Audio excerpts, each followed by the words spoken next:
क्या निराला MDH मसाला। MDH की हल्दी मिर्ची धनिया करे कमाल। ये रंग दे, ये खुशबू दे, ये तीखा, ये कम पड़े। क्या निराला MDH मसाला। MDH की हल्दी।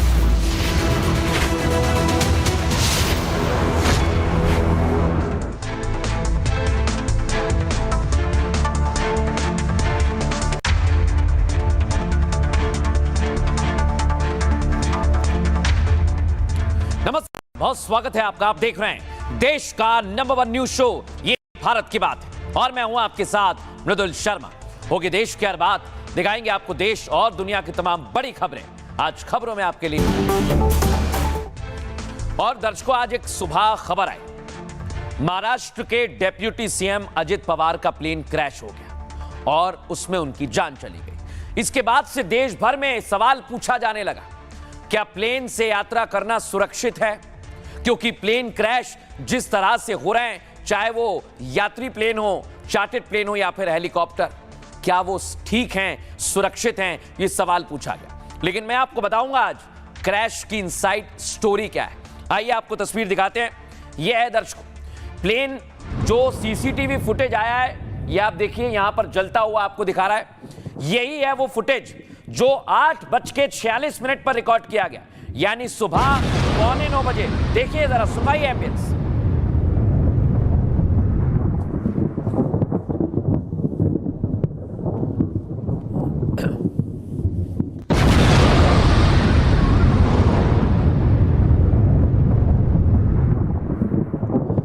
अब दर्शकों, ये आप देख रहे हैं 8:46 का। मैं आपको 3 मिनट पहले ले चलता हूं। 8:43 पर जब वो लैंडिंग के लिए तैयार था, लेकिन जब जगह नहीं मिली तो आसमान में घूमता है। देखिए जरा, दिखाइए इसका भी एम्बियंस।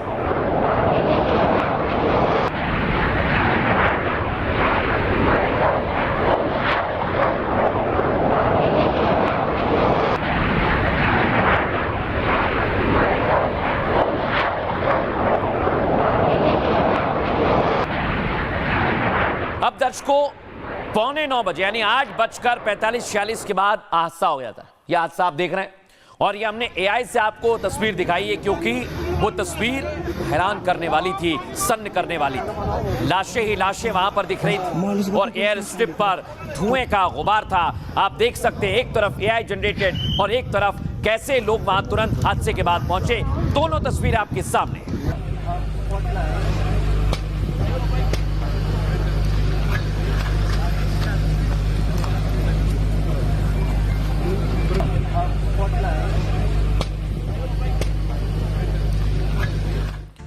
और दर्शकों, अब मैं आपको जो बताने वाला हूं वो बहुत महत्वपूर्ण है। आपको ध्यान से सुनना होगा, क्योंकि आखिरी कुछ सेकंड्स में बारामती पहुंचेंगे, कॉल हुआ था। मैं आपको पूरा वीडियो के जरिए समझाता हूं। AI से हमने बनाया है, आप देखिए जरा कैसे उस वक्त बात हुई ATC की और पायलट की। सुनवाइए जरा। रिलीज कर दिया है बारामती ट्रैफिक। ये VTSS के मुंबई से आ रहे हैं। अभी 8:18 बजे, करीब 30 मिनट में बारामती पहुंचेंगे। ट्रैफिक की जानकारी दें। VTSS के runway 11 winds calm, visibility 3000 metres, clear to land. ESS के runway 11 clear to land. Baramati traffic VTSS के 30 मील दूर है रनवे 11 के लिए। पुणे अप्रोच ने रिलीज कर दिया है, VMC में उतरेंगे। टावर VTSS के फाइनल रनवे 11। रनवे दिखाई नहीं दे रहा, हम गो राउंड कर रहे हैं। रनवे दिखाई नहीं दे रहा, लैंडिंग मुश्किल है। Mayday, Mayday, Mayday, Mayday.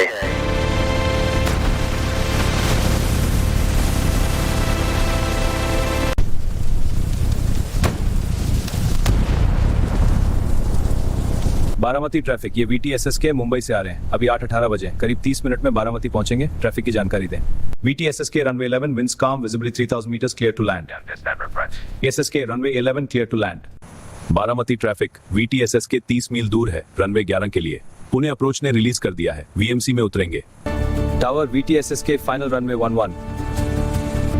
Runway दिखाई नहीं दे रहा, हम गो राउंड कर रहे हैं। रनवे दिखाई नहीं दे रहा, लैंडिंग मुश्किल है। Mayday, Mayday, Mayday, Mayday.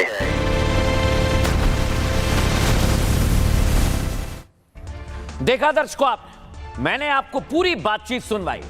पहले रनवे दिखता नहीं है, उसके बाद वापस लैंडिंग की कोशिश। लेकिन इसके पीछे की वजह क्या है वो आपको आगे बताऊं, उससे पहले रूट बताता हूं।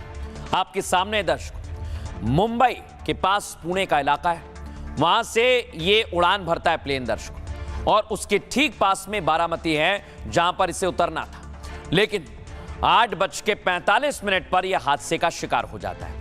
आप इस रूट को देखेंगे तो बहुत पास था, लेकिन जो एयर स्ट्रिप थी वहां पर ठीक तरह से प्लेन लैंड नहीं कर पाता है। और यही दर्शकों बड़ी बात है कि आखिर ऐसा क्या हुआ उस दौरान जो प्लेन लैंड नहीं कर पाता है। जब एटीसी से संपर्क किया गया तब बताया गया कि सब कुछ ठीक है, लेकिन एकाएक सब कुछ खराब कैसे हो गया, आइए जरा आपको बताता हूं मैं ये तस्वीर, इस पर रहिएगा।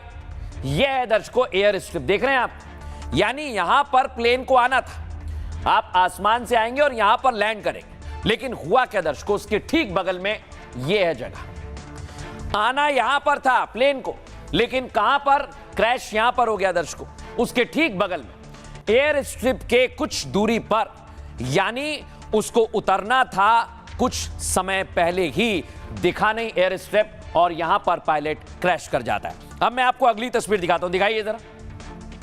क्रैश साइट पर पहुंचे हुए हैं मुख्यमंत्री देवेंद्र फडणवीस, फुल फ्रेम दिखाइए। उन्होंने भी इस हादसे पर दुख जाहिर किया है और खुद आज क्रैश साइट पर पहुंचे, और शरद पवार भी उनके साथ मौजूद थे जो अजित पवार के चाचा हैं।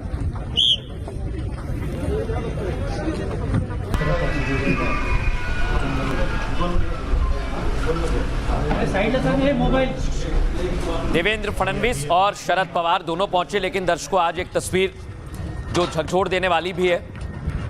अपने पति का शव यानी अजित पवार का जैसे ही शव देखा, पत्नी सुनेत्रा की आंखों से आंसू छलक उठे। वो मंजर देखकर वो रोने लगी, सुप्रिया सुले भी रोने लगी, और परिवार में गम का माहौल था।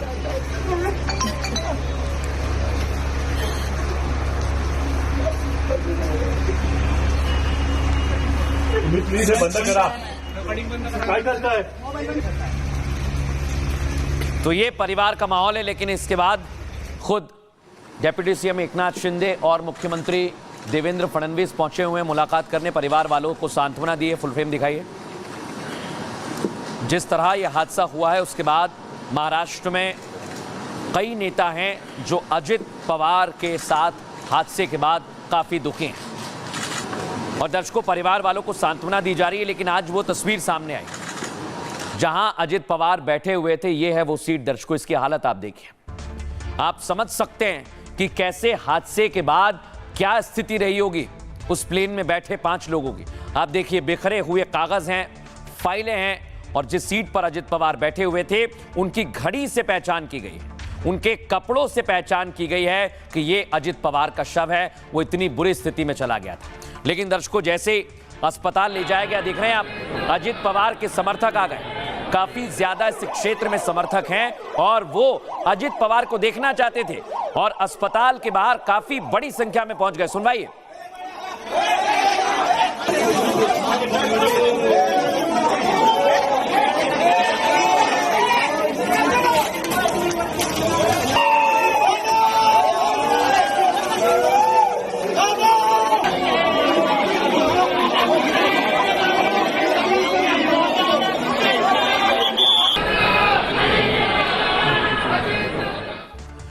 दर्शकों महाराष्ट्र में अजित पवार के समर्थक नाराज भी हैं कि ये कैसे हो गया, और हैरान भी हैं और दुखी भी हैं। लेकिन दर्शकों यहां से हवा दी जा रही है। ममता बनर्जी इसे साजिश बता रही हैं। अखिलेश यादव भी उनकी हां में हां मिला रहे हैं, यानी प्लेन क्रैश पर अब देश भर में सियासत होने लगी है। पहले सुनिए ममता बनर्जी क्या कह रही हैं। From other party and security of the people of this today morning in a plane crash. I'm really shocked to see the news. There is no safety and security of the people of this country. Even the political leaders, I do not know what is the fate. बहुत बड़े नेता थे, deputy CM कई बार रहे वो, और महाराष्ट्र के बहुत लोकप्रिय नेता रहे। और अगर ऐसी घटना हो जाए, और आज के समय पे जहां हम इतने जागरूक हैं, टेक्नोलॉजी को इतना समझते हैं चीज़ें, तो उन्होंने ठीक ही मांग की होगी। लेकिन दर्शकों बहुत सारे सवाल पूछे जा रहे हैं कि ये हादसा है या साजिश है, लेकिन क्या ये सियासी सवाल हैं या फिर कारण कुछ और हैं? पहले रिपोर्ट देखिए, फिर एक एक चीज आज आपको बताएंगे इसकी पूरी इनसाइड स्टोरी में। पहले रिपोर्ट।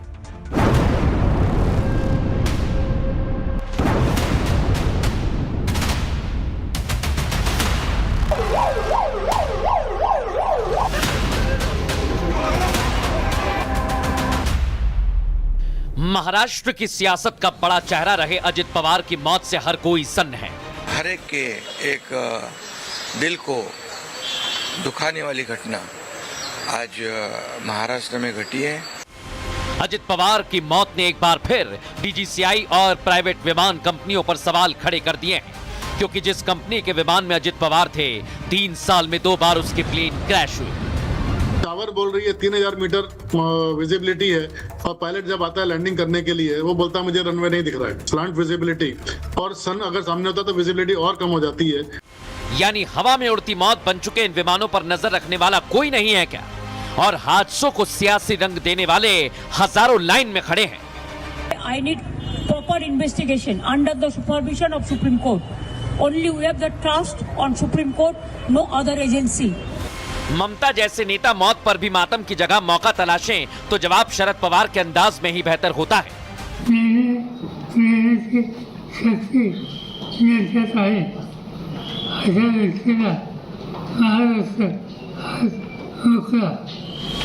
अजित पवार की मौत के साथ भले ही सियासत का एक चैप्टर बंद हो गया हो, लेकिन महाराष्ट्र में कई चैप्टर जिंदा हो गए हैं, वो फैक्टर जो राजनीतिक समीकरण बदल सकते हैं। अब दर्शकों, प्लेन क्रैश की पहली रिपोर्ट आ गई है और मैं आपको बताने वाला हूं उस रिपोर्ट में क्या है, लेकिन पहले समझिए कि हादसा हुआ कैसे। ये आप देख रहे हैं एयर स्ट्रिप है, इसके ठीक बगल में प्लेन जाके गिरता है। अजित पवार ने मुंबई से करीब 8:10 पर टेक ऑफ किया।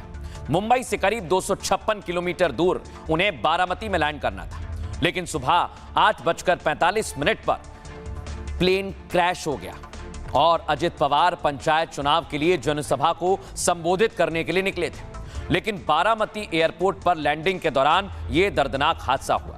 घटना की खबर लगते ही सीएम देवेंद्र फडणवीस सहित तमाम नेता मौके पर पहुंचे। दिल्ली में मौजूद उनका परिवार और शरद पवार भी फौरन बारामती पहुंचे।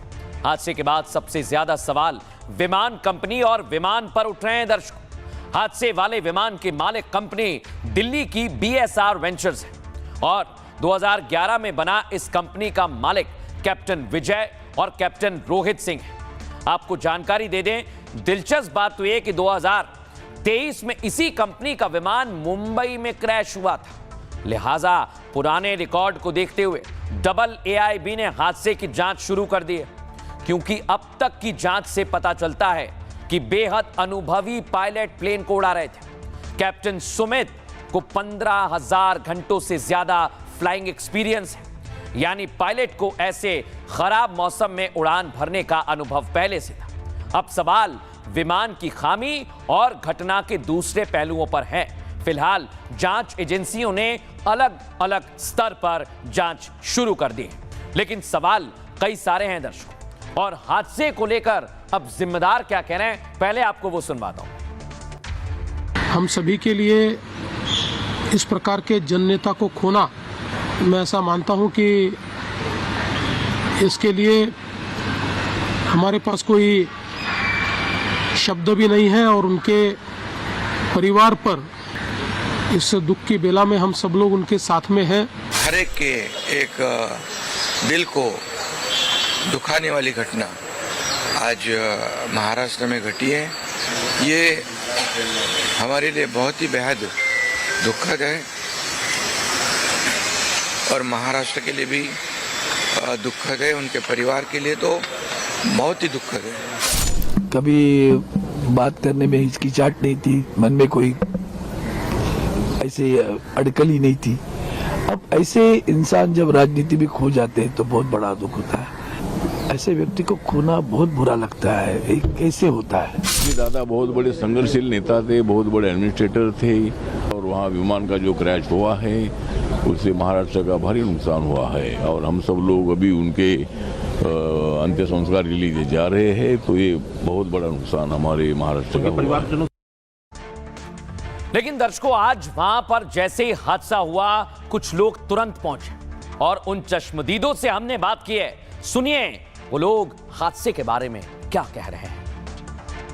ये हमने देखा कि एरोप्लेन जब नीचे आया था ऐसा लग रहा था उसका क्रैश हो जाएगा ऐसा हम सोच रहे थे, तभी क्रैश हो गया।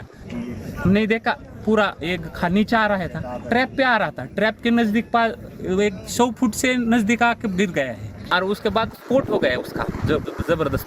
स्फोट होने के बाद वो हम देखने आए, पहले देखा तो उसको आग लगी थी पूरे प्लेन को, और उसके बाद 4-5 स्फोट हो गया विमान में उसका, और उसके बाद बहुत लोग आ गए और उसने निकालने की कोशिश की, लेकिन बड़ी आग लगी, उसके कारण कोई मदद नहीं कर सकता। अब दर्शकों, मैं आपको बताता हूं, सवाल प्लेन पर उठ रहे हैं। क्या प्लेन खराब था या मौसम खराब था? लेकिन पहले आपको दिखाता हूं, यह है 16 साल पुराना विमान। दावा किया जा रहा है कि पहले भी हादसे का शिकार हुआ था, लेकिन विमान दावा किया जा रहा है कि ठीक भी था। अब अलग अलग दावों के बीच सवाल ये कि आखिर सही कौन, गलत कौन, इसके बारे में मैं आपको आगे जानकारी दूंगा। लेकिन सवाल दर्शकों सिर्फ विमान का नहीं है। एक तो विमान में खराबी की बात की जा रही है, लेकिन दूसरा अभी हमने आपको दिखाया था कि मौसम वहां खराब है, लैंडिंग मुश्किल, पायलट को दिखाई नहीं कि लैंड कहां पर करना है, और ये बहुत गंभीर मुद्दा बन गया है। रनवे अब दर्शकों, मैं आपको बताने वाला हूं कि इस क्रैश के पीछे के कारण क्या है, उस दौरान हुआ क्या, चंद सेकंड में आखिर ऐसा क्या हो गया। आइए जरा आपको विस्तार से बताते हैं। प्लेन लैंडिंग के वक्त बारामती इलाके में घना कोहरा था, इसलिए वो लैंड नहीं कर पाता। विजिबिलिटी कम होने की वजह से पायलट को लैंडिंग में काफी ज्यादा मुश्किल हो रही थी दर्शकों, क्योंकि बारामती एयर स्ट्रिप बेहद छोटी है और रनवे भी काफी छोटा है। जैसा हम दिखा रहे हैं, देखिए अंतर बहुत कम है। एयर स्ट्रिप पर इंस्ट्रूमेंट लैंडिंग सिस्टम की सुविधा भी नहीं है, लिहाजा पायलट को मैनुअल और विजुअल लैंडिंग की कोशिश करनी पड़ी। तो पहली बार में तो हुआ ही नहीं। हालांकि विमान सीधे रनवे पर नहीं आया, बल्कि उसने एक बड़ा मोड़ ले लिया, जैसा हम दिखा रहे हैं, टच डाउन करके फिर निकल गया। और तस्वीरों से यह पता लगता है दर्शकों, लैंडिंग की पहली कोशिश बेकार हो गई, जैसा मैं आपको दिखा रहा हूं। कोहरे में रनवे के साथ प्लेन अलाइन करना मुश्किल साबित हुआ। समझिए जरा इसे। कैप्टन सुमित ने लैंडिंग की दूसरी कोशिश की, लेकिन तब सब कुछ बिगड़ गया और यह प्लेन हादसे का शिकार हो गया। इस दौरान पायलट ने मेडे मेडे कॉल किया, यानी खतरे का अलर्ट दिया, अलार्म दिया। लैंडिंग के दौरान विमान रनवे के किनारे पर जाके क्रैश हुआ, जो हम आपको दिखा रहे हैं। हालांकि रनवे पर क्रैश के 100 फीट ऊपर ही विमान का बैलेंस बिगड़ गया था। सूत्र बता रहे एटीसी के, विमान जब तक रनवे पर पहुंचता उससे पहले ही जमीन से टकरा गया। आपको जानकारी दे दें, टकराव के बाद एक बड़ा धमाका हुआ और फिर प्लेन में कई छोटे छोटे धमाके हुए। धमाकों के साथ विमान में भीषण आग लग गई, जिसके बाद बचाव दल पहुंचा, लेकिन वो बेबस था। जब तक आग बुझाई गई, प्लेन में सवार सभी अजित पवार सहित 5 लोगों की मृत्यु हो गई थी। और इसी के बाद सवाल पूछे जा रहे हैं कि आखिर ऐसा क्या हुआ। इसको लेकर हमने एविएशन एक्सपर्ट से बात की दर्शकों। समझिए जरा कि आखिर उस दौरान हुआ क्या, पायलट क्या सोच रहा होगा, कैसी सिचुएशन बन रही होगी, सुनिए जरा। टावर बोल रही है 3000 मीटर विजिबिलिटी है, और पायलट जब आता है लैंडिंग करने के लिए वो बोलता है मुझे रनवे नहीं दिख रहा है, स्लांट विजिबिलिटी, और सन अगर सामने तो विजिबिलिटी और कम हो जाती है। बट उसमें एक चीज और होती है, जब इस तरह की सिचुएशन होती है एंड पायलट डिसाइड करता है सेकंड टाइम में, पहली बार में उसने बोला रनवे नहीं दिखा, ही वेंट अराउंड, और करीब 20 मिनट वो हवा में रहा वेट करने के लिए कि शायद थोड़ा विजिबिलिटी इंप्रूव हो जाए तो फिर वो लैंड करे। तो करीब 20 मिनट के बाद उसने सेकंड लैंडिंग का अटेम्प्ट किया और उसने बोला रनवे विजुअल। मतलब रनवे विजुअल है, मुझे ऐसा लग रहा है कहीं ना कहीं कि जब इस तरह की सिचुएशन होती है तो रनवे के ऊपर करीब 100 फीट के आसपास 100-150 फीट तक जो है थोड़ा सा क्लाउडिंग टाइप होता है, जो कि इंटरमिटेंट रनवे की विजुअलिटी दिखाता है। कभी रनवे दिखता है थोड़ा पार्ट, कभी पूरा दिखता है, कभी पूरा नहीं दिखता है। अब दर्शकों मैं आपको बताता हूं, प्लेन के बारे में कई लोग सवाल उठा रहे हैं कि भाई प्लेन में खराबी थी, गड़बड़ी थी। तो आइए आपको दिखाते हैं। यह है वो प्लेन, लेयरजेट 45, बॉम्बार्डिंग कंपनी का ये विमान है। काफी पुराना विमान है और पर्सनल चार्टर्ड के लिए लोग इसका इस्तेमाल करते हैं। अंदर की तस्वीर जरा आप देख लीजिए।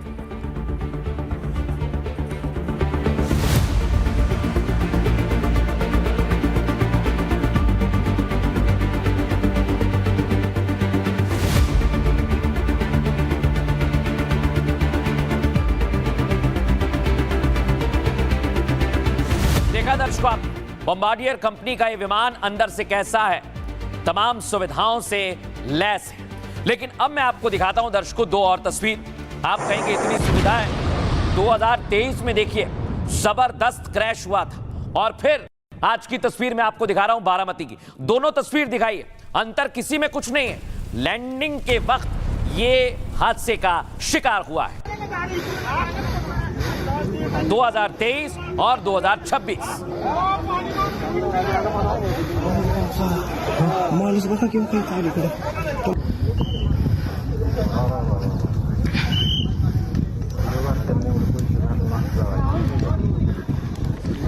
अब दर्शकों दुनिया भर में सवाल पूछे जा रहे हैं कि प्लेन खराब था, मौसम खराब था या फिर पायलट की दिक्कत है। आपको बताएं दर्शकों, पायलट की भी इसमें जान चली गई है। सिर्फ अजित पवार नहीं, उनके पीएसओ की भी जान चली गई है और एक क्रू मेंबर की जान गई है। लेकिन पायलट थे कैप्टन सुमित, जिन्हें बड़ा और अच्छा लंबा अनुभव था, और उनकी को पायलट थी सांभवी, जो मैं आपको दिखा रहा हूं। इन दोनों की भी इस हादसे में जान चली गई है। लेकिन दर्शकों कुछ आपको बताऊं उससे पहले आपको जानना चाहिए कि ये प्लेन कैसा है, इसका रजिस्ट्रेशन कैसा है, ये कितना पुराना है।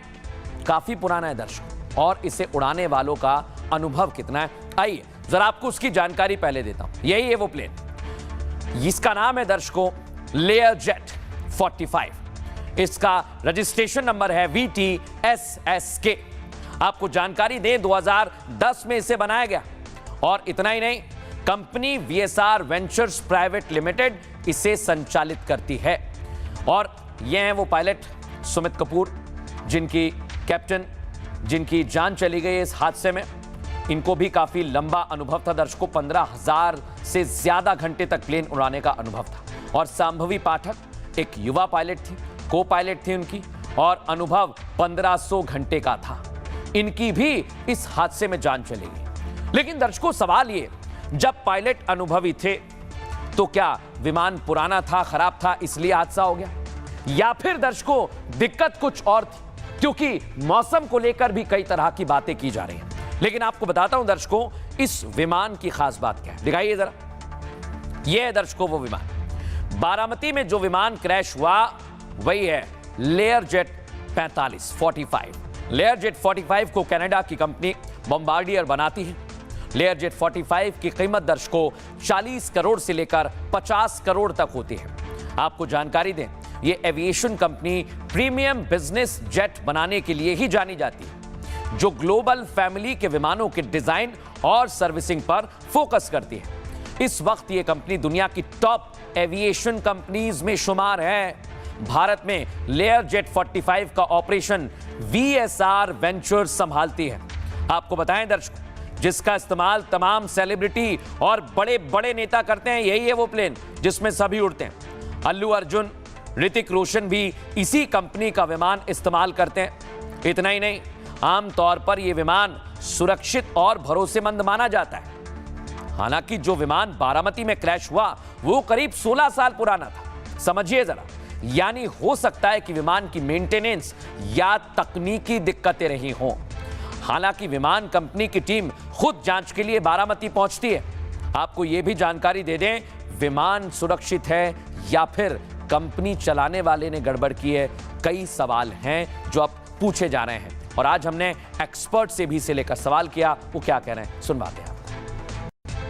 The captain clearly said negative when it was contacted by the TC कि आपको दिखाई दे रहा है लैंडिंग स्ट्रिप की, नहीं, उन्होंने नेगेटिव बोला। उसके बाद सेकेंड अटेम्प्ट करा गया, गो अराउंड किया गया, और गो अराउंड में उन्होंने वाइडर सर्कल लिया, और उस पे भी पायलट ने कोई रीड बैक नहीं दिया।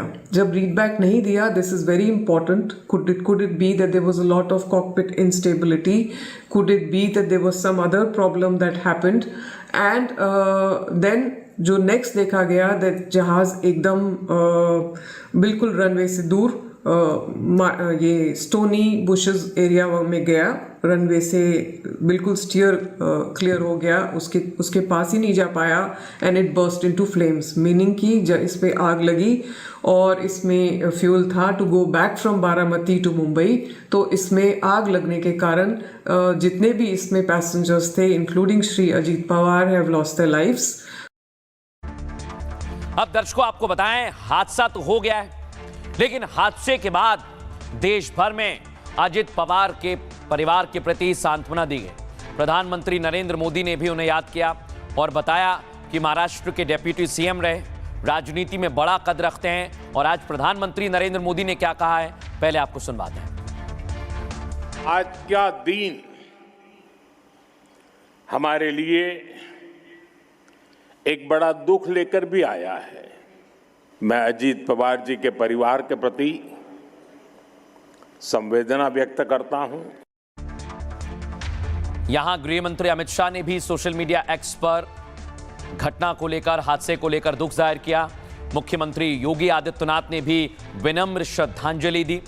और इतना ही नहीं दर्शकों, इधर श्रद्धांजलि दी जा रही है, सांत्वना प्रकट की जा रही है, लेकिन आप सियासत का रंग देखिए। इस भारत में हादसे पर भी सियासत हो रही है। ममता बनर्जी कह रही हैं कि इस हादसे की जांच होनी चाहिए, ये हमें तो साजिश लग रही है। और इधर अखिलेश यादव भी पीछे नहीं है, वो भी कह रहे हैं कि इस पर तो जांच होनी चाहिए, हमें विश्वास नहीं है। अब दर्शकों, जब सियासत होती है तो सभी सियासी रोटी सेकने के लिए आ जाते हैं और चेहरे आपके सामने, चाहे वो दिग्विजय सिंह हो, संजय सिंह हो या फिर ममता बनर्जी, अखिलेश यादव और पप्पू यादव, ये सभी सियासत कर रहे हैं दर्शकों। लेकिन आप सोचिए, ये हादसा हुआ है और अजित पवार के चाचा शरद पवार ने इन्हें जवाब दिया है। लेकिन आपको बताता हूं पहले सवाल कैसे खड़े किए जा रहे हैं सियासी पार्टियों द्वारा। आइए जरा आपको जानकारी देते हैं। अजित पवार की मौत पर पॉलिटिक्स शुरू हो चुकी है दर्शकों। ममता बनर्जी ने हादसे के पीछे साजिश का बम फोड़कर तहलका मचा दिया। आपको बताऊं, ममता बनर्जी ने कहा कि अजित बीजेपी छोड़ने पर विचार कर रहे थे।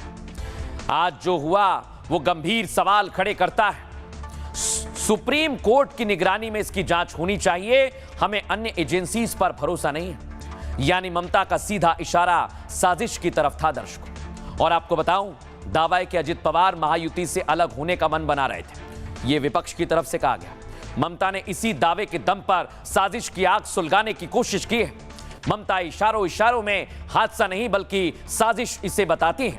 और ममता ने जो सवाल उठाए, अखिलेश भी उसी लाइन पर आगे बढ़ गए। अखिलेश यादव ने कहा, बार बार ऐसा क्यों होता है? हर तरह जिस तरह की घटनाएं हो रही हैं वो क्यों हो रही हैं? जांच की मांग वाजिब है, बिल्कुल ठीक है। यानी विपक्षी नेता हादसे के पीछे साजिश का शक पैदा कर रहे हैं। ऐसे नेताओं को शरद पवार ने साफ साफ शब्दों में वार्निंग दी दर्शकों। शरद पवार ने अजित पवार की मौत पर सियासत ना करने की सलाह दी और कहा यह हादसा है, साजिश नहीं है, आप लोग सियासत ना करें तो बेहतर होगा। आपको बताते हैं दर्शकों कैसे ममता बनर्जी अखिलेश यादव सवाल खड़ा कर रहे हैं, सुनिए जरा। Ajit Pawar, Deputy Chief Minister, he died today morning in a plane crash. I'm really shocked to see the news. There is no safety and security of the people of this country. Even the political leaders, I do not know what is the fate. बहुत बड़े नेता थे, deputy CM कई बार रहे वो, और महाराष्ट्र के बहुत लोकप्रिय नेता रहे। और अगर ऐसी घटना हो जाए, और आज के समय पे जहां हम इतने जागरूक हैं, टेक्नोलॉजी को इतना समझते हैं चीज़ें, तो उन्होंने ठीक ही मांग की होगी। लेकिन दर्शकों, सिर्फ ममता बनर्जी, अखिलेश यादव नहीं, कई नेता हैं जो इनके सुर में सुर मिला रहे हैं, उनको भी सुन लीजिए। जांच तो होना चाहिए, क्योंकि ऐसा एक्सीडेंट हुआ है जो अननेचुरल है। इसके पहले मुंडे जी चले गए, उसके पहले और भी लोग, आप उठा करके देखिए, प्रमोद महाजन जी, अभी एक्स सीएम चले गए प्लेन में, और आज अजीत पवार जी चले गए। अब ये संजोग है या साजिश, ये मैं इस पर कुछ नहीं कहूँगा, लेकिन पूरी जांच होनी चाहिए कि प्लेन क्रैश कैसे। ये हम लोगों के लिए बहुत ही बड़ा झटका है। लेकिन ये हादसा हुआ क्यों? जो कंपनी है, जिस कंपनी से ये दूसरा हादसा हुआ है, उसका जो मेंटेनेंस है वो कौन कर रहे हैं? किसके द्वारा मेंटेनेंस किया जा रहा है? डीजीसीए का क्लियरेंस था कि नहीं था, ये सारी बातों पे जांच होना चाहिए। जांच होनी चाहिए कि एयरक्राफ्ट में कहां से कैसे क्या गड़बड़ी हुई और इतना बड़ा हादसा हुआ। दूसरी बात, निश्चित रूप से बहुत ही दुखद घटना है। मैं अजीत पवार जी को अपनी श्रद्धांजलि अर्पित करता हूं। लेकिन दर्शकों, बड़ी बात तो यह है कि क्या हादसा पहली बार हुआ है? नहीं, ऐसा नहीं। यात्री प्लेन के साथ भी ऐसा ही हुआ। हाल ही में आपको याद होगा दर्शकों, अहमदाबाद में प्लेन क्रैश हुआ था। आपको याद होगा इस हादसे में विजय रूपाणी, जो गुजरात के मुख्यमंत्री रहे, जान चली गई थी और कई यात्रियों की जान गई थी दर्शकों, और इस पर भी सवाल खड़े कर दिए गए थे। अब मैं दिखाता हूं दर्शकों आपको एक और तस्वीर। ये तस्वीर आपको याद है जनरल बिपिन रावत के हेलीकॉप्टर क्रैश, वो भी मौसम की वजह से क्रैश हुआ था। तो सवाल उठाने वाले इन तस्वीरों को देख लें, क्योंकि अब इस पर भी कई तरह के सवाल खड़े किए जा रहे हैं। तो पुरानी कई सारी घटनाएं सामने आई। सिर्फ जनरल बिपिन रावत नहीं, 13 लोगों की साथ में मौत हुई। अब दर्शकों, बड़ी बात क्या है? बड़ी बात यह है कि आए दिन हादसे हो रहे हैं। ये क्यों हो रहे हैं ये पूछा जा सकता है, लेकिन इसमें साजिश बताया जाना बिल्कुल गलत लगता है। आइए जरा आपको बताते हैं पहले कितने हादसे हुए। विजय रूपाणी 12 जून 2025 को एयर इंडिया की फ्लाइट AI-171 में थे, क्रैश हुआ ये विमान। गुजरात के पूर्व मुख्यमंत्री रहे और विजय रूपाणी सहित 260 यात्रियों की मौत हो गई थी। ऐसे जनरल बिपिन रावत 8 दिसंबर 2021 को कुन्नूर जाते वक्त हेलीकॉप्टर क्रैश में उनकी मृत्यु हुई थी। हादसे में CDS बिपिन रावत सहित 13 लोगों का निधन हो गया था। दोरजी खांडू पूर्व CM रहे, ये भी 2011 में अरुणाचल के CM रहे, इनका भी हेलीकॉप्टर क्रैश में निधन हुआ था दर्शकों। तवांग से ईटानगर जाते वक्त हेलीकॉप्टर क्रैश हो गया था जंगल में। YSR रेड्डी 2009 में आंध्र प्रदेश के तत्कालीन CM का हेलीकॉप्टर क्रैश में निधन हुआ। चित्तूर के घने जंगलों में मौजूद थे और एकाएक काफी दिन तक सर्च ऑपरेशन चलाना पड़ा था क्योंकि घने जंगल थे। आपको बताएं, ऐसा ही प्लेन क्रैश हुआ OP जिंदल साहब का। 2005 में हरियाणा के UP में इनका हेलीकॉप्टर क्रैश हुआ था और क्रैश में OP जिंदल और राज्य कृषि मंत्री सुरेंद्र सिंह की जान चली गई थी। माधवराव सिंधिया एक बड़ा नाम है, ये भी चार्टर्ड प्लेन में थे। 2001 में कांग्रेस के दिग्गज नेता थे और प्लेन क्रैश हुआ। UP के कानपुर जाते वक्त उनका प्लेन क्रैश हुआ था जिसमें उनका निधन हो गया। इस इकलौते हादसे में साजिश को टटोलने वाले लोग जरा समझें कि ऐसा नहीं होना चाहिए, और शरद पवार ने उन्हें आज जवाब भी दिया है। सुनवाता हूं आपको।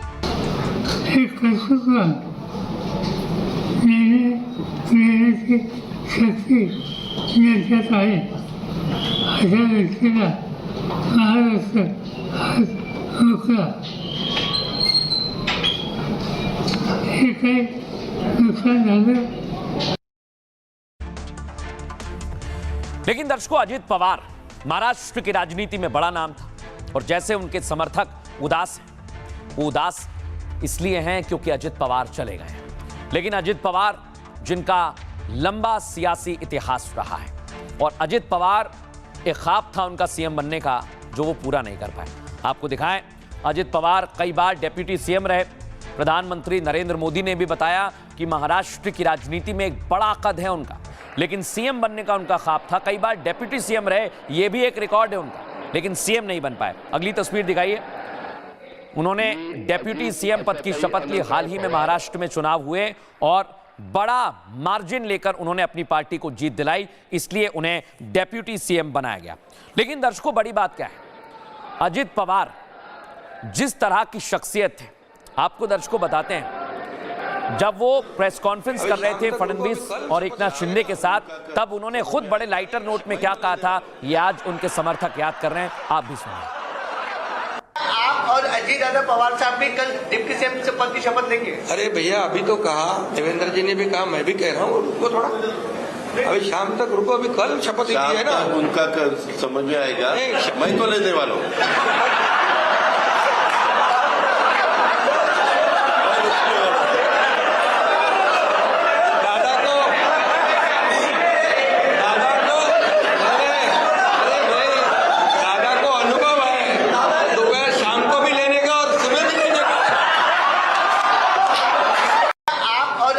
पवार साहब भी कल डिप्टी CM पद की शपथ लेंगे? अरे भैया, अभी तो कहा, देवेंद्र जी ने भी कहा, मैं भी कह रहा हूँ, रुको थोड़ा, अभी शाम तक रुको, अभी कल शपथ ली है ना, उनका समझ में आएगा। मैं तो लेने वाला हूँ।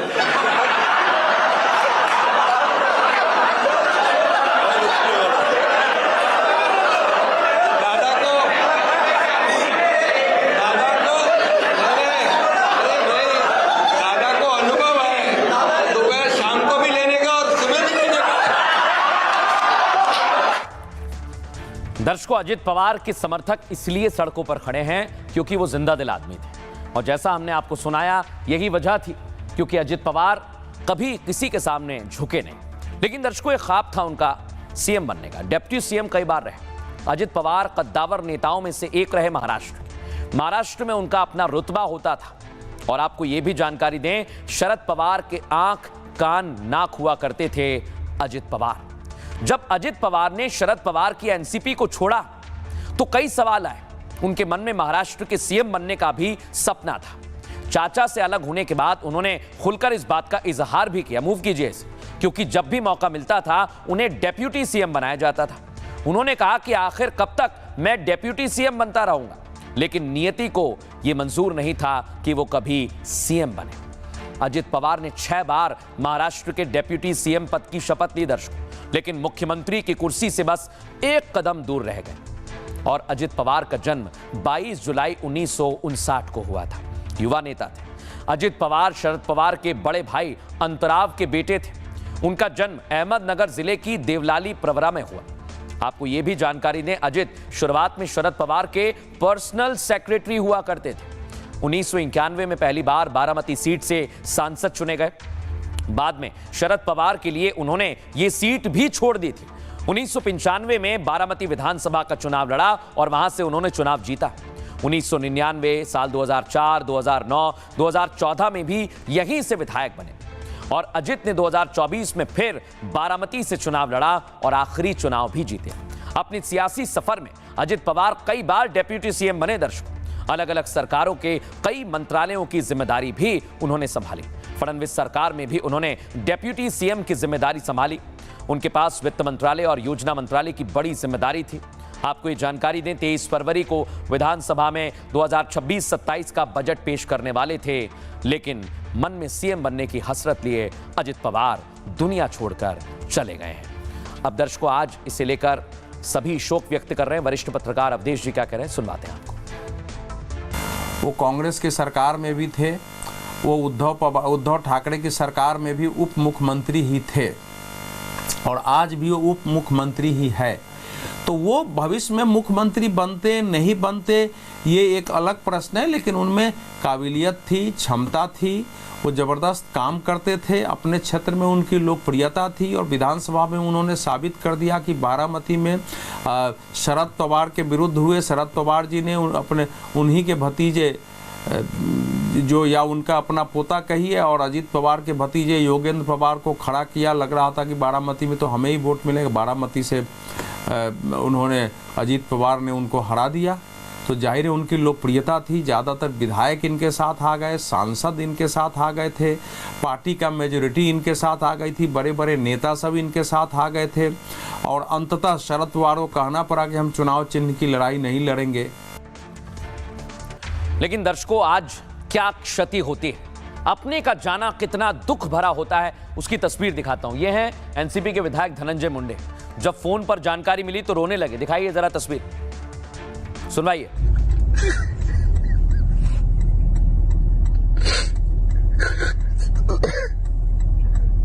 सॉरी,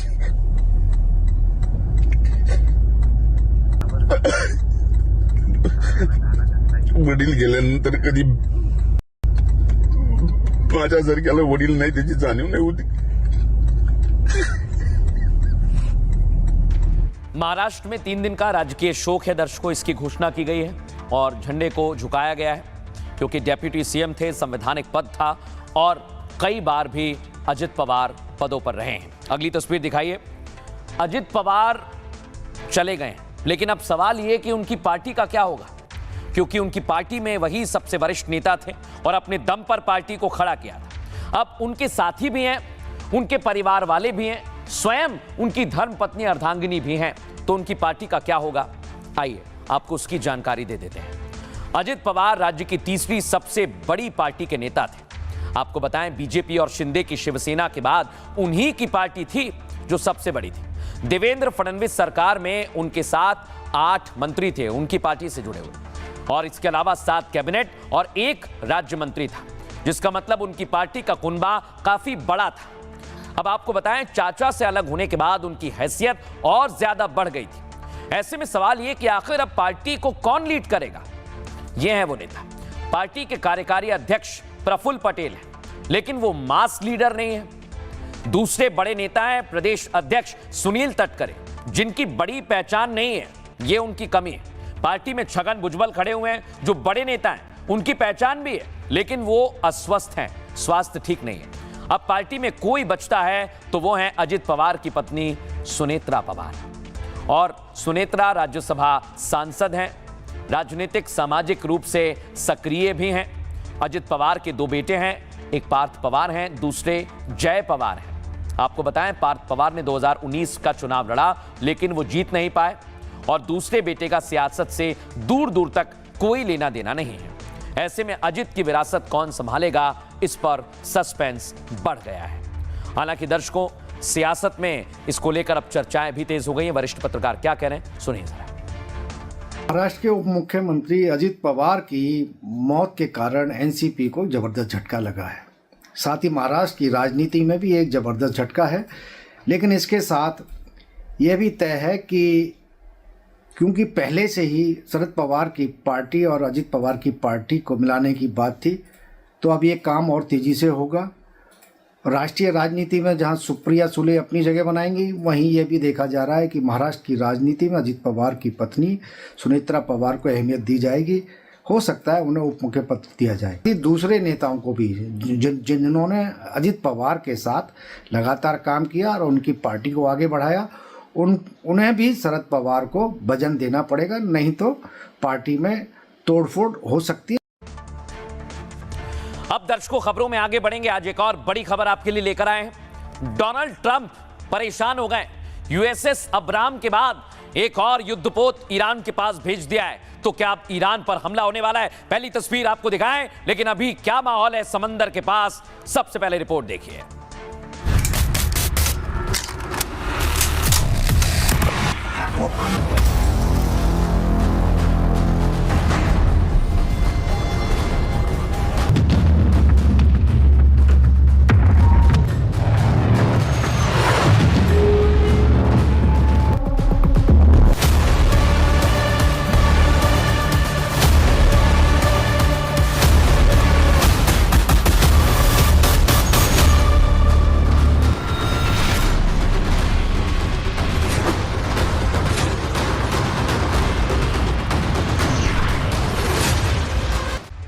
अब देखिए डोनाल्ड ट्रंप ने सोशल मीडिया पे क्या लिखा है। जैसा वेनेजुएला में हुआ दर्शकों वो दुनिया ने देखा, तो क्या अब ईरान में भी ट्रंप वैसा ही करने वाले हैं? क्योंकि इससे मोटा मोटा वही संदेश मिलता है। अगली तस्वीर दिखाइए जरा, ये आप देखिए। ईरान के पास यूएसएस अब्राहम पहुंच गया है और इसके बाद एक और युद्धपोत पहुंच गया है। उसकी तैयारी आपको दिखाता हूं।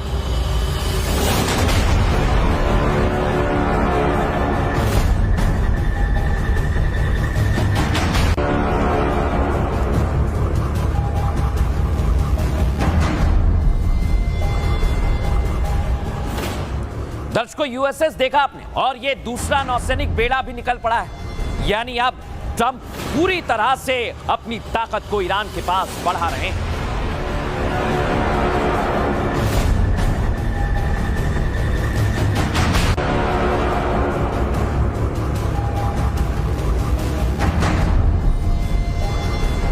अब दुनिया बोल रही है कि ईरान के पास इतना ज्यादा सैन्य शक्ति ट्रंप ने क्यों पहुंचाई। तो एक और तस्वीर देख लीजिए। सिर्फ समंदर नहीं, ट्रंप के पास हवा में हमला करने के लिए एयरक्राफ्ट भी रेडी हैं और डेल्टा फोर्स भी स्टैंड बाय पर है।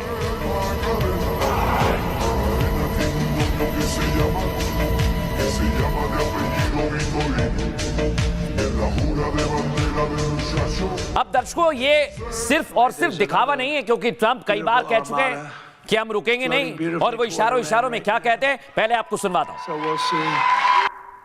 way, there's another beautiful armada floating beautifully toward Iran right now. So we'll see. I hope they make a deal. I hope they make a deal. लेकिन दर्शकों, Iran क्या कर रहा है? Iran की तैयारी भी कम नहीं है। ये आप देख रहे हैं, ईरान ने अपने ड्रोन निकाल दिए हैं और ड्रोन इतने हैं कि अमेरिका और इस्राइल भी परेशान हो जाएगा।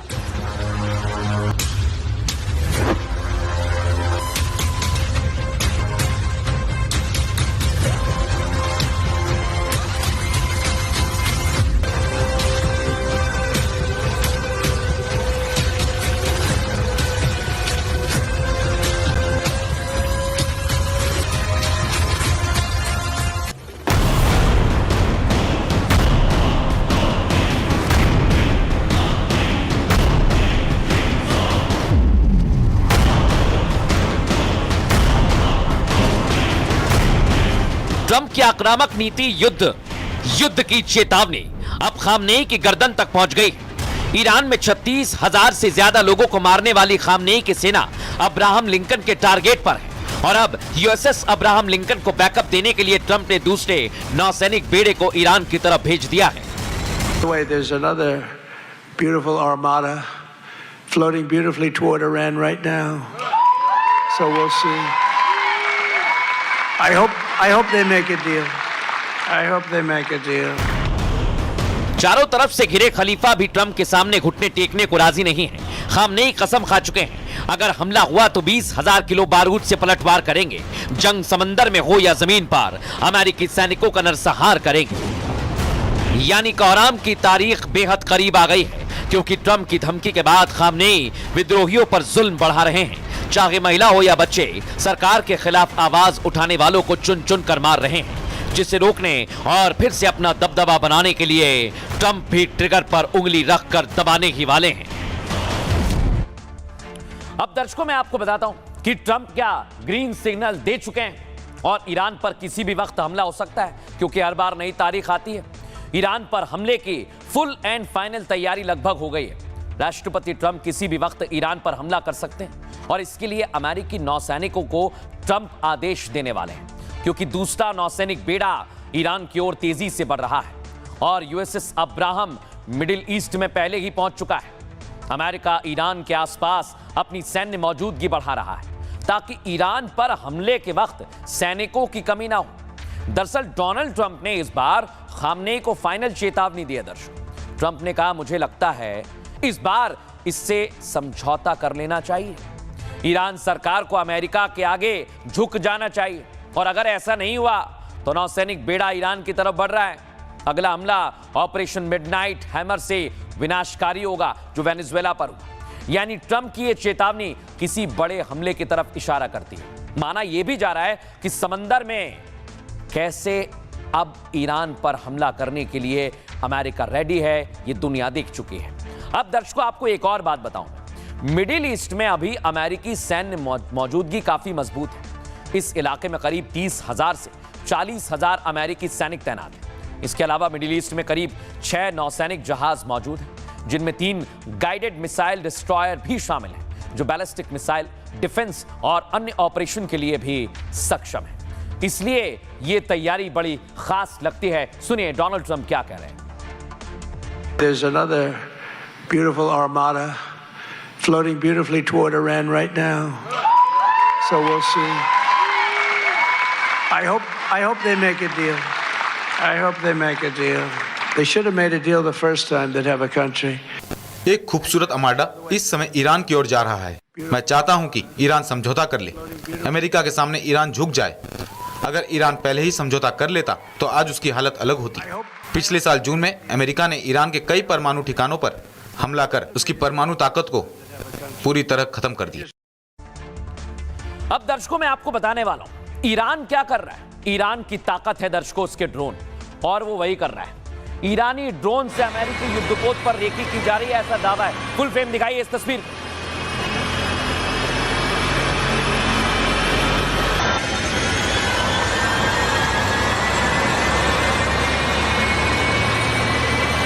लेकिन दर्शकों, आपको बताऊं मैं, ये तो दावा किया जा रहा है, वो तस्वीर मैं आपको दिखा रहा हूं। लेकिन अब एक तरफ ट्रंप समंदर में तो इजराइल भी पीछे से साथ देने के लिए तैयार, लेकिन ईरान सभी को सिर्फ ड्रोन से सबक सिखाने की तैयारी कर रहा है। लेकिन नेतन्याहू क्या कह रहे हैं ईरान के लिए, सुनवाता हूं आप। במלחמת התקומה השגנו יחד הישגים כבירים. פגענו קשות באיראן, פגענו קשות בשלוחות הטרור של איראן. עכשיו זה נכון, הציר האיראני מנסה להשתקם, אבל לא נאפשר לו לעשות זאת. אם איראן תעשה את הטעות החמורה ותתקוף את ישראל, אנחנו נגיב בעוצמה שאיראן טרם ראתה. अब आपको दिखाता हूं दर्शकों, यह है ईरान की ड्रोन फौज, जो उसका सबसे बड़ा हथियार है। दिखाइए फुल फ्रेम।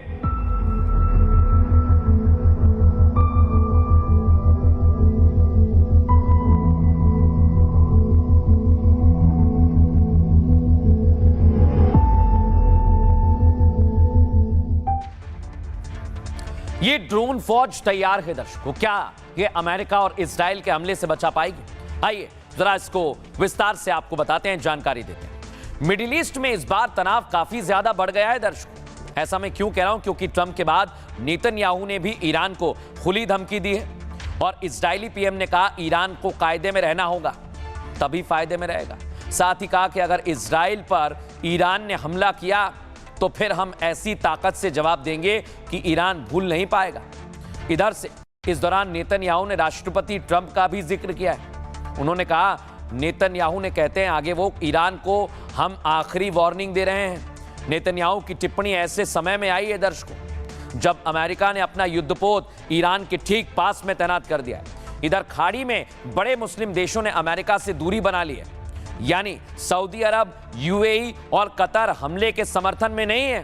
तो ट्रंप क्या करेंगे? मिडिल ईस्ट में जॉर्डन भी अब सिर्फ और सिर्फ एक ऐसी जगह है जहां अमेरिका के साथ वो खड़ा हुआ है।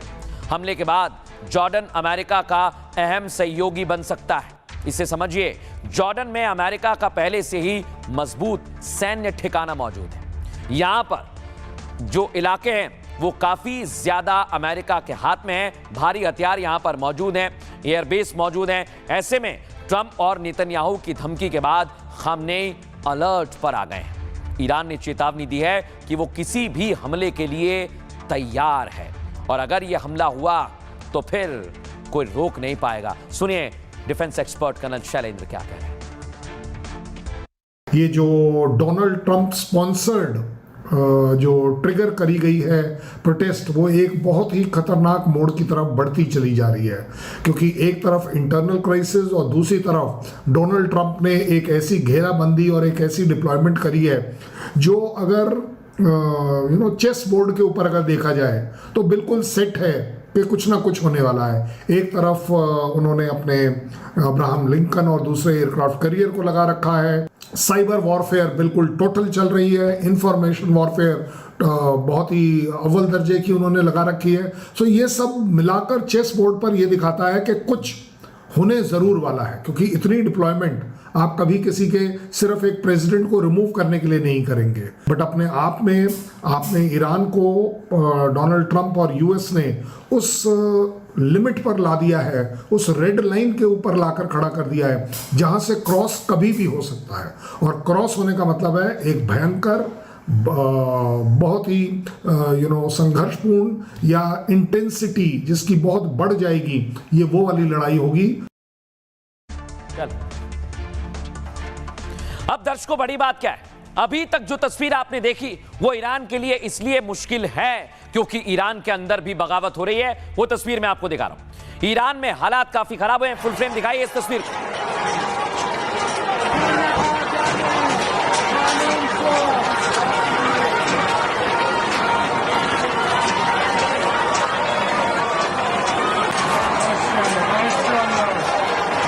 और इधर विद्रोहियों पर खामनेई गोली चलवा रहे हैं। सुनवाइए जरा कैसे वहां पर माहौल बन गया है।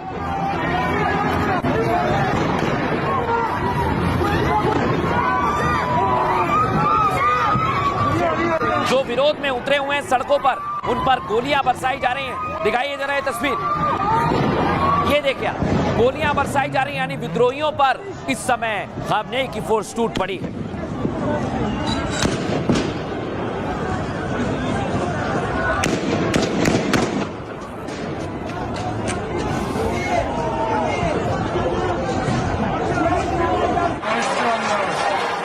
तस्वीर देख रहे हैं जहां विद्रोही मैदान में आ गए और खामनेई की फोर्स के साथ कैसे टकराव हो रहा है, दिखाइए फुल फ्रेम।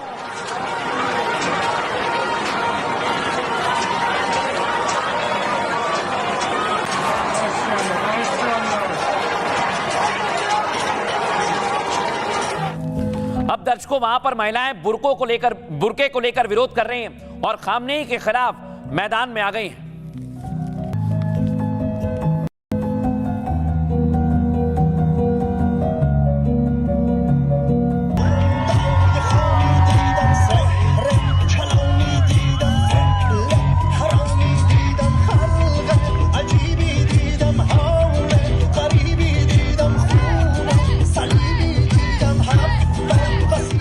लेकिन दर्शकों आप सोचिए कि ईरान में एक तरफ बगावत है, दूसरी तरफ डोनाल्ड ट्रंप हमले के लिए तैयार है। क्या होगा ईरान का? ईरान में विद्रोह के पीछे इस्लामिक कानून है दर्शकों, जिसे खामनेई कट्टरता से पालन कराने का लगातार दबाव बनाते हैं। वहां के लोग कहते हैं ईरान में महिलाओं और लोगों के सब्र का पैमाना भर गया है। महिलाओं को रूढ़िवादी बंधनों से मुक्ति चाहिए और इसके लिए वो आवाज बुलंद कर रही हैं, जिसके बाद पिछले 1 महीने से ईरान की सड़कों पर इस तरह का बवाल है। विद्रोह में शामिल लगभग 36,000 से ज्यादा लोगों के मारे जाने की खबर है, जिसमें एक महिला बाइक राइडर की भी मौत का दावा है। महिला बाइक राइडर उत्तर ईरान की रहने वाली थी। वो बिना हिजाब के सुपर बाइक चलाती थी, जो हमने आपको दिखाया, लेकिन खामनेई की सेना ने प्रदर्शन के दौरान उस पर गोली चला दी। इस घटना के बाद से ईरान में फिर से विद्रोह बढ़ गया है। ईरान की सड़कों पर बड़ी संख्या में महिलाएं उतर गई हैं, जो इस्लामिक कट्टरता और जबरन कानून थोपे जाने का विरोध कर रही हैं। यानी एक तरफ ईरान के अंदर बुर्का हिजाब पर विद्रोह मचा है, तो दूसरी तरफ ट्रंप और नेतन्याहू ईरान पर हमला करने वाले हैं। और इसे लेकर डिफेंस एक्सपर्ट क्या कह रहे हैं, अगले कदम क्या हो सकते हैं, सुनिए जरा। अमेरिका का USS Abraham Lincoln middle east में तैनात किया गया है और अन्य कैरियर स्ट्राइक ग्रुप्स वो ईरान सीमा के नजदीक आ रहे हैं। जब भी अमेरिका कोई ऑपरेशन प्लान करता है मिडल ईस्ट में, तो इजराइल को कोऑर्डिनेशन के साथ करता है। इजराइल के आईडीएफ रिजर्व्स भी उनको वार्निंग दी है और ज्वाइन करने के लिए बताया गया है। यूएई सऊदी अरबिया ने साफ तौर पे कहा है कि वो अपने हवाई क्षेत्र को अमेरिका के लिए नहीं देगा। इससे अमेरिका के विकल्प बड़े सीमित हैं। अब दर्शकों खबरों में आगे बढ़ेंगे। आज आपके लिए एक और खबर लेकर आया हूं। भारत में इतने गद्दार हैं जो कभी भी धोखा दे सकते हैं। उनकी तस्वीर आपको दिखा रहा हूं दर्शकों। हवा में कोई बात नहीं कहता। आतंक का दर्जी मॉड्यूल सामने आ गया। डॉक्टर वकील आप देख चुके हैं ना, अब दर्जी दिखाता हूं, दिखाइए जरा। ये देखिए, गुजरात एटीएस ने इसे गिरफ्तार किया। ये यूपी का रहने वाला, इसका नाम फैजान है और ये हिंदुओं को मारने की साजिश कर रहा था दर्शकों। अब मैं आपको इसकी एक और तस्वीर दिखाता हूं। ये है दर्शकों, ये तस्वीर एआई से है, लेकिन आप सोचिए जरा, ये दर्जी का काम करने वाला आतंकियों के साथ मिला हुआ था और बड़े हमले की प्लानिंग कर रहा था। अब मैं आपको दिखाता हूं दर्शकों इसका संबंध किससे। ये है फैजान, ये इसकी ओरिजिनल तस्वीर है और ये जैश के साथ जुड़ा हुआ था। आप सोचिए, अलकायदा के साथ जुड़ा हुआ था और इसी की वजह से सवाल खड़ा हो रहा है कि आखिर कितने गद्दार इस देश में मौजूद हैं। दिखाइए जरा इसके पास से क्या मिला है, देखिए जरा।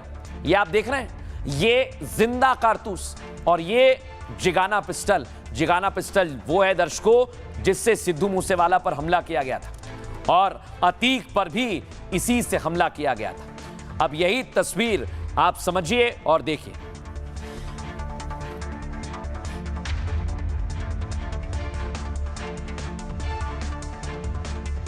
अब दर्शकों एक और तस्वीर आपको दिखाता हूं। फैजान के पास से ये जिहादी साहित्य मिला है। ये भारत को तोड़ना चाहता है, लाल किले पर आईसिस का झंडा लगाना चाहता है और इसी से आप समझ सकते हैं कि इसके जहन में और दिमाग में क्या चल रहा था।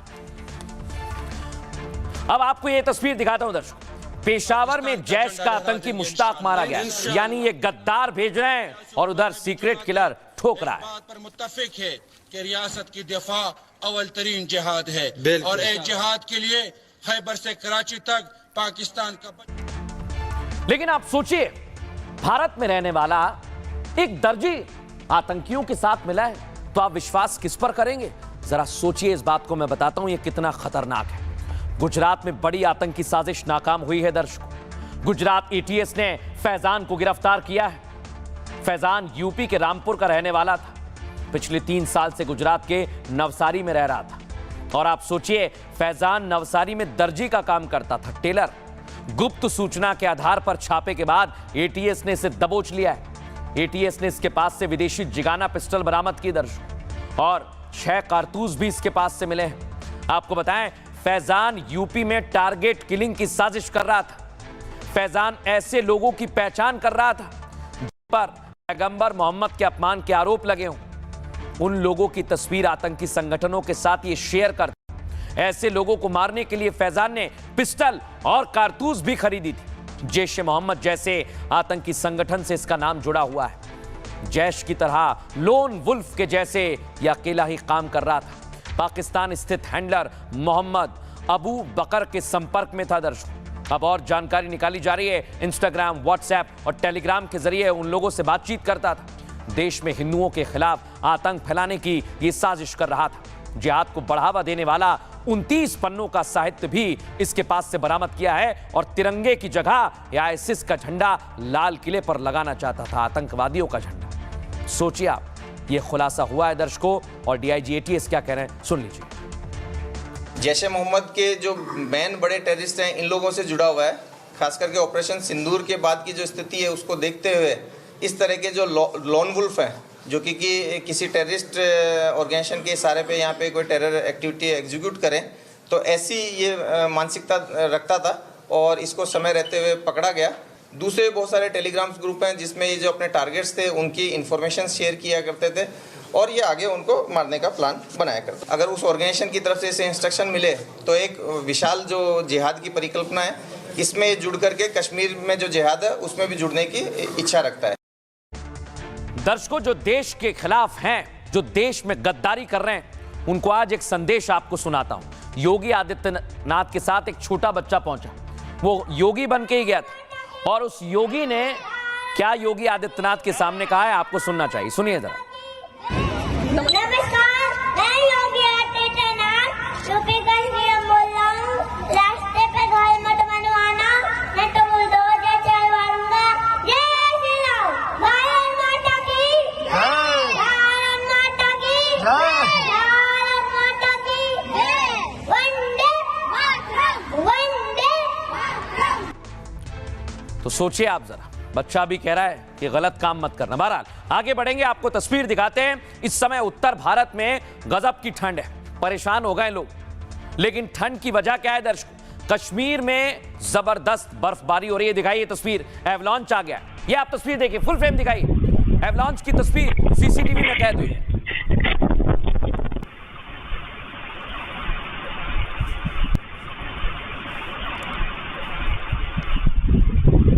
दर्शकों, ये रात का वक्त है जब जबरदस्त एवलांच आया। सब घरों में मौजूद थे, लेकिन आप सोचिए, जब इतना तूफान बर्फ का आ रहा है, तभी तो उत्तर भारत में ठंड बढ़ रही है।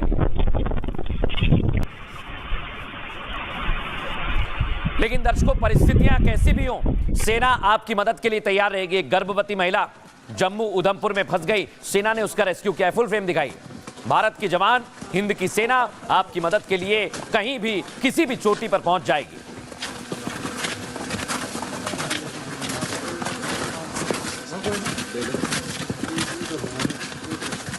और इधर कई ऐसे पहाड़ी इलाके हैं, ये मनाली की तस्वीर आपको दिखा रहा हूं, आप देखिए, यहां पर भी जबरदस्त बर्फबारी हो रही है। इस वजह से हवा उत्तर भारत की तरफ बढ़ रही है, और आपके शहरों में भी इस वजह से ही ठंड काफी ज्यादा बढ़ गई है।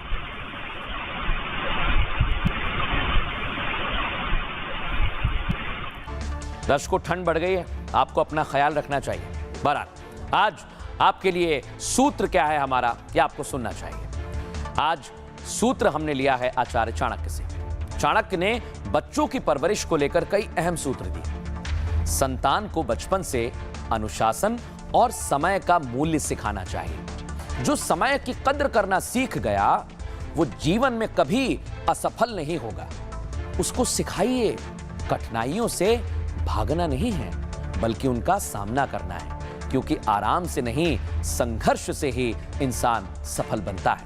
और संतान को धर्म और नीति की समझ देना चाहिए आपको। जिसके पास नीति नहीं है, उसका ज्ञान भी व्यर्थ है। तो जितने भी पेरेंट्स हमें सुन रहे हैं, अपने छोटे बच्चों को यही शिक्षा दें। एक छोटा सा ब्रेक लेने जल्द हाजिर होंगे। अब आया असली स्वाद। अब आया स्वाद। जब स्वाद के पड़े हो लाले तो MDH का चंकी चाट मसाला डालें। MDH का चंकी चाट मसाला। MDH। अब आया असली स्वाद।